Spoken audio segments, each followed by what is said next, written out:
Estamos de volta com o programa Trabalho em Revista.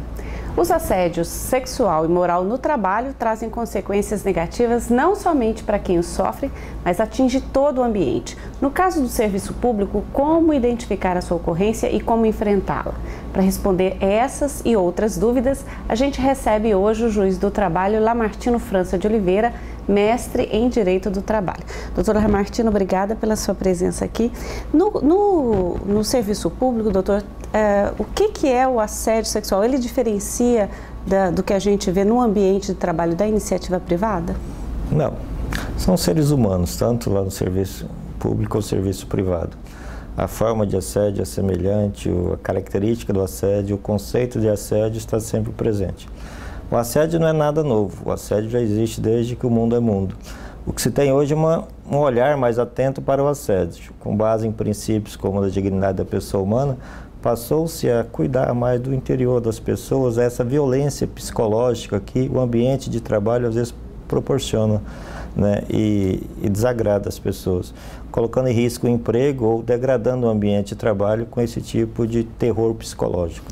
Doutor, esse novo olhar que o senhor está falando, quer dizer, não é uma coisa nova, mas há um novo olhar sobre ela, é porque a gente passou a ser menos tolerante com o assédio e mais, as pessoas ainda não acham normal, por exemplo, colocar apelidos, fazer brincadeiras jocosas. Isso é assédio?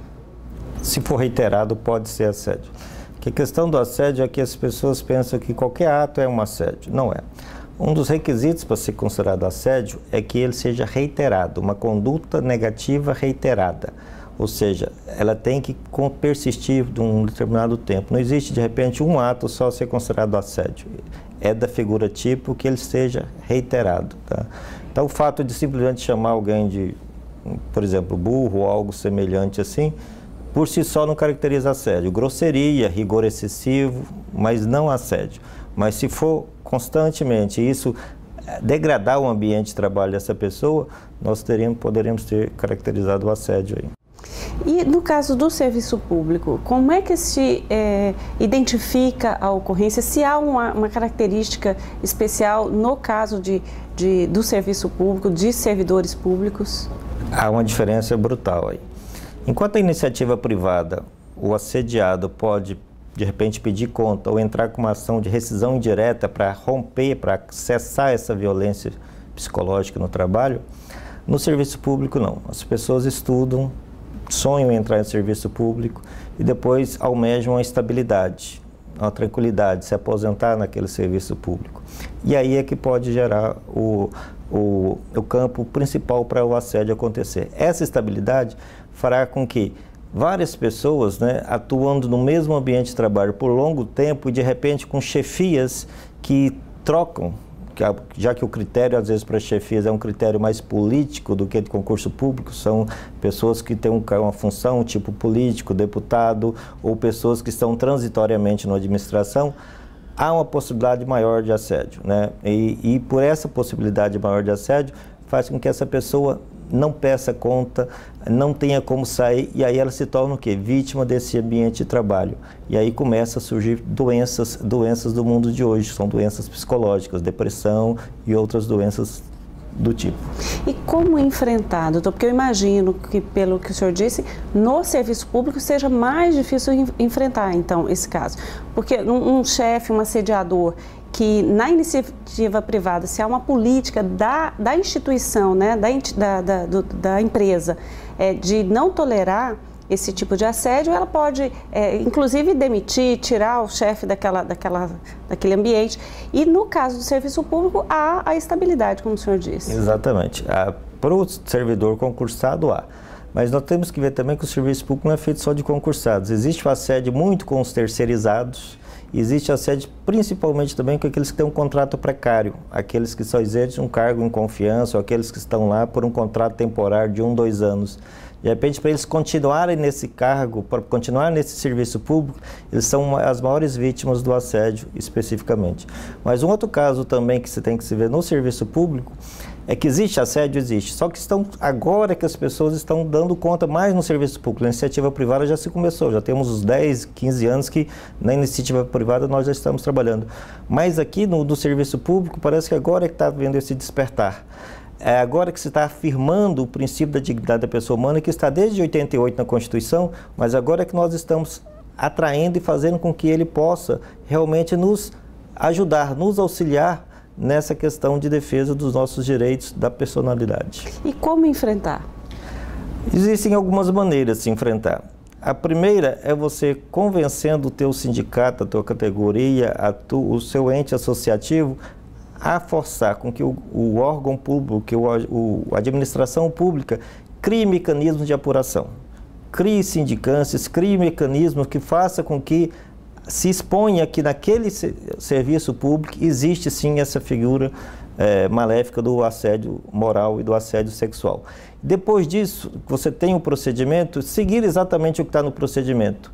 Sem com isso expor a figura do assediante ou do assediado ao público até que se tenha a verdadeira apuração. Por quê? Porque de repente nós podemos colocar alguém que foi acusado de assediante e de repente ficou provado que não foi, né? Ou de repente você expõe a figura do assediado e esse também poderá ser motivos de chacotas e de mais assédio. Porque se de um lado é verdade que nós temos muito assédio no serviço público, assédio moral e também assédio sexual, por outro lado nós temos uma vitimização. O que seria a vitimização?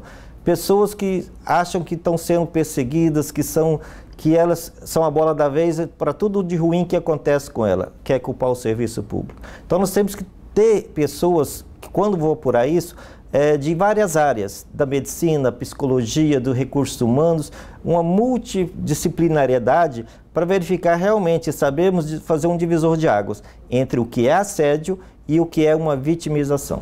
Doutor, e além dessas políticas que o órgão público pode adotar, há legislação específica para o serviço público? Existe.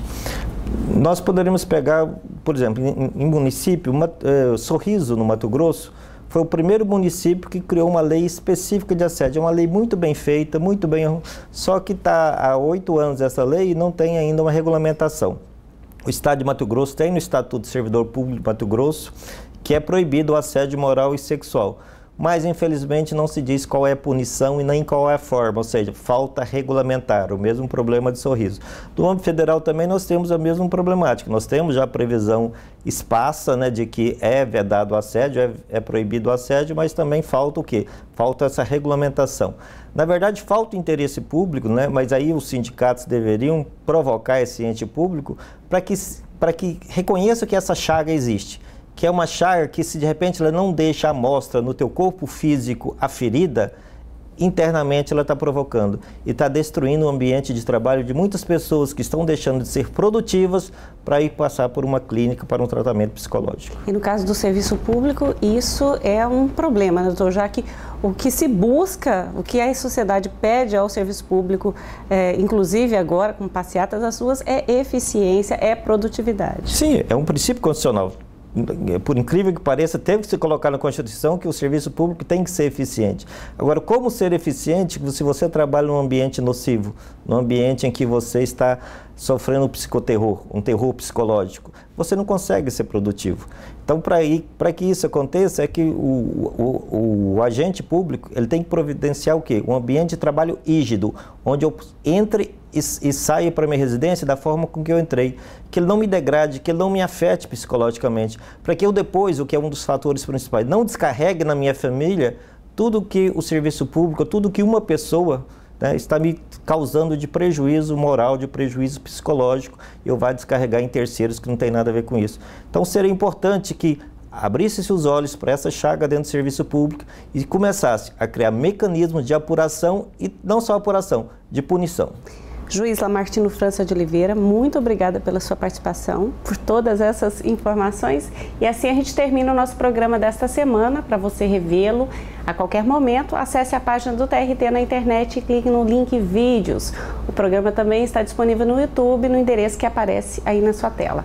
Aproveite para curtir o Facebook do Tribunal e seguir o Twitter e assim ficar por dentro das notícias da Justiça do Trabalho em Mato Grosso. Obrigada e até o próximo programa.